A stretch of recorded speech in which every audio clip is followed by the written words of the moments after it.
नवमी का दिन सुप्रभात महोत्सव का सभी को बहुत बहुत आशीर्वाद। हम सभी लोग मध्यलोक में भी अढ़ाई दीप के बाद आज जम्बूद्वीप के बारे में पढ़ेंगे।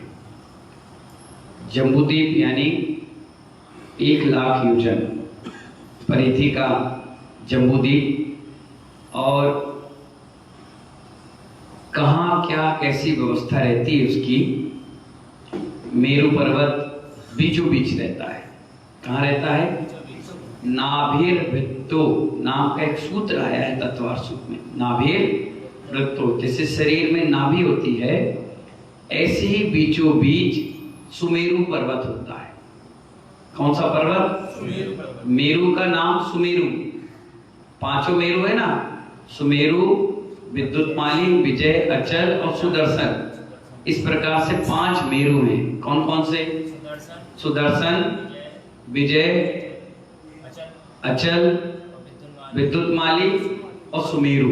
इस प्रकार से 5 मेरु होते हैं, और इन 5 मेरु के ही सूर्य चंद्रमा चक्कर लगाते हैं। देखो विज्ञान भी कह रहा है कि नहीं कह रहा चंद्रयान के बारे में, कि चंद्रमा क्या करता है? घूमता है। पहले क्या लोग कहते थे? पृथ्वी घूमती है, और अब क्या कहते हैं? चंद्रमा। कुछ दिन बाद कहेंगे सूर्य भी घूमता है, क्योंकि सबकी अपनी अपनी गतियां हैं। 16,000 देव एक विमान को खींचते हैं, 8,000 इधर पीछे और 8,000 आगे। जैसे रथ को घोड़ा खींचता है ऐसे देव विमान को खींचते हैं। तो धीरे धीरे धीरे धीरे धीरे, और देखो विज्ञान भी कह रहा है चंद्रयान धीरे धीरे सरकता है, सूर्य थोड़ी तेज से सरकता है। अपने आप कह रहा है कि नहीं कह रहा? सारे जैन सिद्धांतों का अध्ययन करने के बाद इस नतीजे पे सब पहुंचे। तो बीचों बीच मेरू पर्वत होता है, और वहां पर पहाड़, तालाब, नदियां और पर्वतों से घिरा हुआ ये अढ़ाई द्वीप होता है, ये जम्बूद्वीप होता है। तो जम्बूद्वीप के बारे में अपन पढ़ रहे हैं। समस्त द्वीप और समुद्रों के मध्य थाली के आकार, जैसे थाली होती है गोल, ऐसे बीचों बीच क्या होता है? जम्बूद्वीप। जम्बूद्वीप है। इस द्वीप में भारतवर्ष, क्या कहते हैं इसको? भारतवर्ष। अपने भारत क्षेत्र है ना, भारत क्षेत्र, उसको भारतवर्ष भी कहते हैं। क्या कहते हैं? हेमवत, बोलो, हेमवत वर्ष। हरि वर्ष, वर्ष का मतलब क्षेत्र। विधेय क्षेत्र, अब विधेय क्षेत्र आ गया।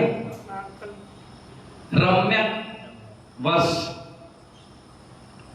हरियाणवत वर्ष और ऐरावत वर्ष। क्या कहा? हाँ, जैसे ये मेरू पर्वत बीचों बीच ऐसे आ गया। अब इधर एक पर्वत, उसके बाद क्षेत्र, फिर एक पर्वत, फिर एक क्षेत्र। तो क्षेत्र कितने हो गए इधर? शीतल प्रसाद जी 3 हो गए। क्षेत्र कितने हो गए? और इधर कितने हो गए? कितने हो गए? 6। और पर्वत कितने हो गए? 1 2 1 2 और 3, और 3 इधर। कितने हो गए क्षेत्र? ये पर्वत कितने? 6। क्षेत्र कितने? 6। और इन पर्वत के बीच में, जैसे ये क्षेत्र हो गया, ये पर्वत हो गया, ये क्षेत्र हो गया। अब ये पर्वत के बीच में एक तालाब है। क्या है वो? तालाब है, और उसके तालाब से एक नदियां बह रही है, इधर और इधर, एक इधर और एक इधर, एक इधर और एक इधर। तो 14 नदियां हैं। कितनी? अभी सारे डिटेल इसमें एक चित्र दिया है इसमें, ये देखो, ये पूरी चित्र दिया है। अब इसको बड़ा कर देंगे ना तो इसमें सारी चीज समझ में आएगी। तो पहला क्षेत्र कौन सा? भरत। क्या कौन सा क्षेत्र? भरत क्षेत्र है। उस भरत क्षेत्र के बाद हेमवत क्षेत्र है। कौन सा? वर्ष के दो, क्षेत्र के दो। हाँ, विदेश क्षेत्र बीच में हो गया, 3 इधर हो गए और 3 इधर। कितने हो गए फिर? 7 क्षेत्र। कितने?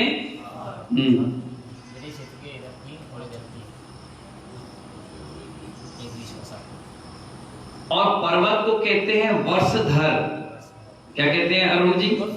वर्षधर का मतलब पर्वत, और वर्ष का मतलब क्षेत्र। अगर अपन कह दें डबरा वर्ष, डबरा क्षेत्र। और यहाँ पे कौन सी बेतवा नदी है? सिंध नदी। तो सिंध वर्षधर अगर हम कहेंगे तो समझ जाओ नदियां हैं। हाँ, नहीं, इसमें पर्वत दिया है, वो नदियां हैं, नदियों के बारे में अलग आएगा ना। तो कुलाचल पर्वत को क्या कहते हैं? कुलाचल पर्वत, वर्षधर, ये सब उपनेम है ना। तो इसमें बताया आचार्य ने कि पहला पर्वत का नाम है हिमवान। क्या बोलते हैं? हाँ। दूसरा है महाहिनवान। हाँ, जैसे इस साइड चलो अपन, पहला पर्वत कौन सा मिला? महाहिनवान। फिर दूसरा महाहिनवान, फिर निषद। फिर कौन सा पर्वत? निषद। फिर इधर आ जाओ तो नील, फिर आ जाएगा रुक्मिणी, फिर शिखरी। ऐसे 3 इधर हो गए, 3 इधर, 3 क्षेत्र इधर, 3 क्षेत्र इधर, एक बीच में, उसे कहते हैं विदेह क्षेत्र। विदेह क्षेत्र की एक क्वालिटी है, वहां काल परिवर्तन नहीं होता। क्या नहीं होता राम जी, लाल जी? काल परिवर्तन नहीं होता। वहां पर परमानेंट एक ही काल रहता है, चतुर्थ काल। वहां तीर्थंकर हमेशा होते रहते हैं, पर अपने यहाँ 24 होते हैं, और वहां पर विक्रम चौधरी जी कितने होते हैं? 20। हमेशा परमानेंट बने ही रहते हैं। कितने? 20। हाँ, अलग अलग नगरियां हैं, अलग अलग व्यवस्थाएं हैं, और क्वालिटी ये है कि एक तीर्थंकर दूसरे तीर्थंकर का चेहरा नहीं देखता है। क्या नहीं करता है? नहीं देखता है। एक नारायणपति दूसरे नारायण का चेहरा नहीं देखता, एक बलभद्र दूसरे बलभद्र का चेहरा नहीं देखता, एक वसुदेव दूसरे वसुदेव का चेहरा नहीं देखता, एक तीर्थंकर के माता पिता दूसरे तीर्थंकर का चेहरा माता पिता का नहीं देखते। ये एक सिद्धांत है। भाई 2 प्रधानमंत्री एक साथ खड़े हो जाएंगे, एक कुर्सी होगी तो कौन बैठेगा?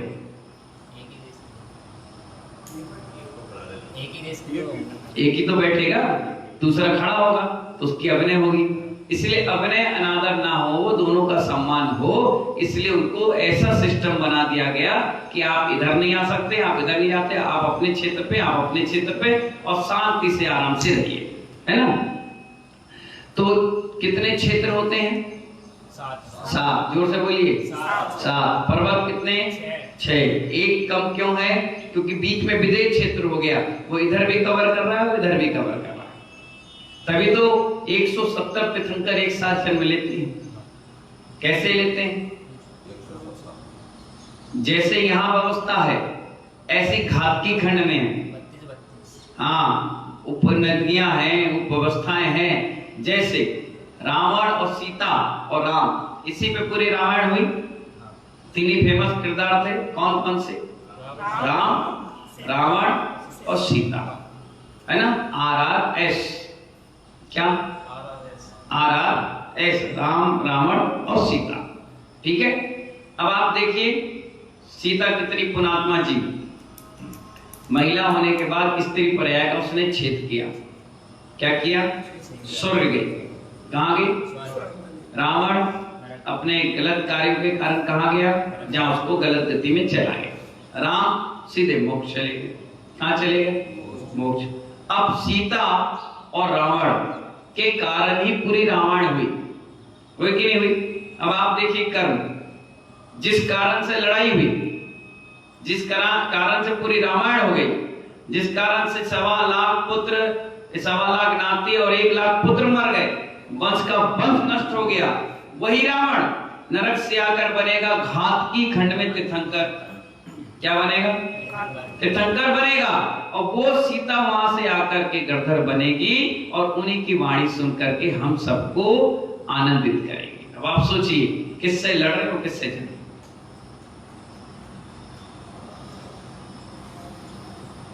अब इसीलिए यहां पर बताए कि 32 उपविदे होते हैं। विदे 32 प्रकार के उपविदे और होते हैं विदे के साथ साथ। ये बीच में विदे हो गया। जैसे रिलायंस कंपनी कहां पर है? बॉम्बे में। कहां पर है? उन्होंने अपने ऑफिस कहां बना लिए? सभी शहरों में बनाए। ऐसी बीच में विदे क्षेत्र है और उन्होंने अपने ऑफिस और बना लिए चारों तरफ। जैसे भरत क्षेत्र में हो गया, इरावत क्षेत्र में हो गया, सारे जगह एक साथ। इसलिए तो एक उदाहरण आया, एक ही तीर्थंकर ऐसे हुए मोहन बाबू जिनके समय में 170 तीर्थंकर एक साथ जन्म हुए। कितने? कहां? विदे क्षेत्र में हुए और 5 ऐरावत और 5 भरत क्षेत्र में। 5 मेरु है ना, तो जहां जहां मेरु होगा उसके अगल बगल में विदे क्षेत्र होंगे और भरत और ऐरावत भी होंगे। तो कुल मिला के कितने हो गए टोटल? 170। अब कैसे हो गए? एक तो इधर भरत क्षेत्र हो गया, एक इधर हो गया, एक बीच में मेरु। तो कितने हो गए? ये 3 हो गए। इसमें 32 ऐसा मेरु है ना, तो इसके बगल में और इसके बगल में, जैसे आप प्लॉटिंग काटते हो, एक 100 बीघा यहां लिया, 100 बीघा यहां लिया, तो क्या किया? 10-10 बीघा के प्लॉट काट लिए। ऐसी वहां प्लॉटिंग जैसी कटी है। ये भी विदे क्षेत्र, ये भी विदे क्षेत्र, ये भी 32 विदे हैं। तो 32 पंचे 160 हुए। 5 मेरु है, हर मेरु के अगल बगल ऐसी व्यवस्था होगी। जैसे यहाँ है ऐसे ही पूरे अड़ाई द्वीप पे फैली हुई व्यवस्था है। और ऐसे ही है सूर्य, चंद्रमा, तारे, ग्रह, नक्षत्र सब बढ़िया। तो एक 5 मेरु है, तो एक मेरु में 32, तो 5 मेरु में कितने हुए? 160। और हर मेरु पे एक ऐरावत क्षेत्र और एक भरत क्षेत्र भी होता है। क्या? एक ऐरावत क्षेत्र और एक भरत क्षेत्र। तो क्या हो गए? 10 वो हो गए। 10 और 160 कितने हुए? 170। तो 170 तीर्थंकर एक साथ जन्म लेते हैं। क्या समझ में आया? और एक साथ गए मेरु पर्वत पर, लेकिन एक दूसरे को नहीं देखा। उनकी व्यवस्था अलग थी, उनकी व्यवस्था अलग थी और बढ़िया से काम हुआ। कोई दिक्कत नहीं, कोई लड़ाई नहीं, कोई झगड़ा नहीं। तो ये बता रहे हैं आचर्यवन, हिम्मान, महाहिम्मान, निषद, नील, रुक्मिण और शिखरी नाम के 6 पर्वत और 6 क्षेत्र आपने पढ़ लिए। इसके बाद पूर्व पश्चिम लांबयाम में 6 पर्वत भरत आदि क्षेत्रों को विभाजित करते हैं। इन पर्वतों पर पद्म, अब सुन लीजिए, तालाब होते हैं। तालाब कैसे? ये नहीं 100 बाई 100 के, बहुत गहरे, बहुत लंबे चौड़े, आपके हिंद महासागर, प्रशांत महासागर जैसे, तो उसमें चुटकियों में समा जाए, बहुत विशाल होते है ना। तो पद्म, पहले तालाब का नाम क्या है? जैसे पर्वत, ये वो है ना पर्वत, यहाँ क्षेत्र हो गया, ये पर्वत हो गया, फिर क्षेत्र हो गया। जैसे अपन बाउंड्री करते हैं प्लॉट के पीछे में बाउंड्री, तो जैसे बाउंड्री होती है उसके ऊपर तालाब हैं बड़े बड़े। तो पहला तालाब का नाम पद्म। क्या नाम है पहले तालाब का? दूसरे का महापद्म। क्या? तीसरे का तिगिंच। चौथे का केसरी। चौथे का क्या है? पांचवे का है महापुंडरिक। छठवें का है पुंडरिक। कितने पर्वत थे? तालाब कितने हुए? 6 हुए।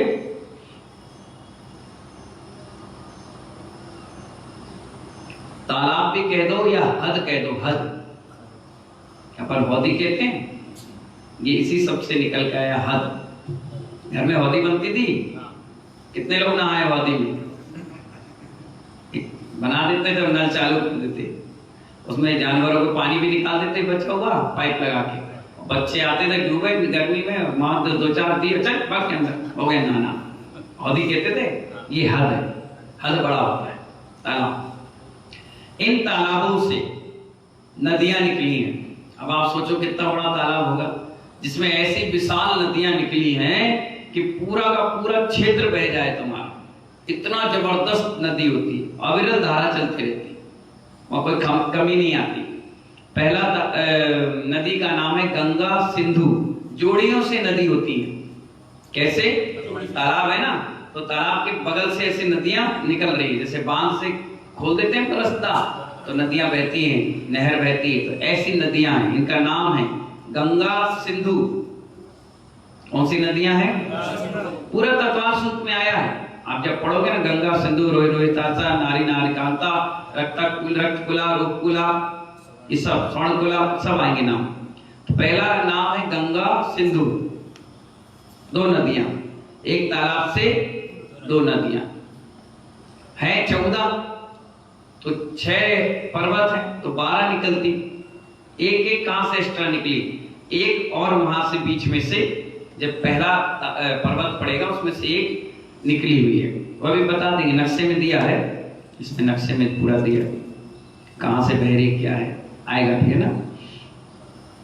पहली नदी का नाम क्या है? दूसरी गंगा और सिंधु दोनों जोड़ी से, इधर से निकल रही गंगा, इधर से निकली सिंधु।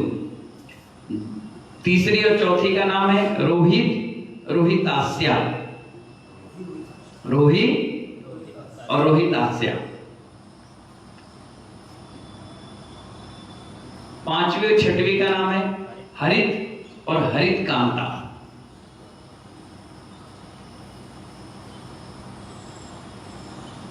इसके बाद है सीता, नदी का नाम क्या है?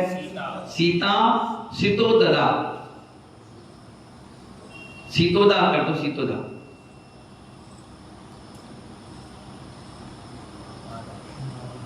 अब है नारी नरकांता, नरकांता नदी।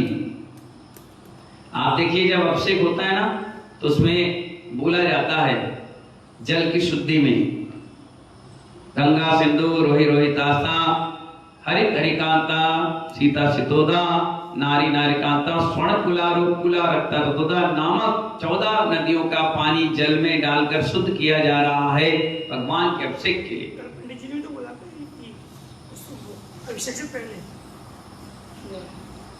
नारी नरकांता हो गया। इसके बाद स्वर्णकुला और रूपकुला, स्वर्णकुला और रूपकुला किसका नाम है मास्टर साहब? नदियों का। फिर रक्ता रक्तोदा, रक्ता रक्तोदा, दा जोड़ दो बस, नामक 14 महानदियां हैं। ये नदियां नहीं है, महानदियां हैं।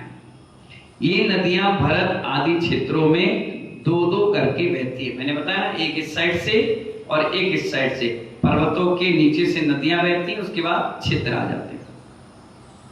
इन युगल नदियों में पूर्व जितनी बहती है वो पहला पहला नाम। निधि कौन कौन सा नाम?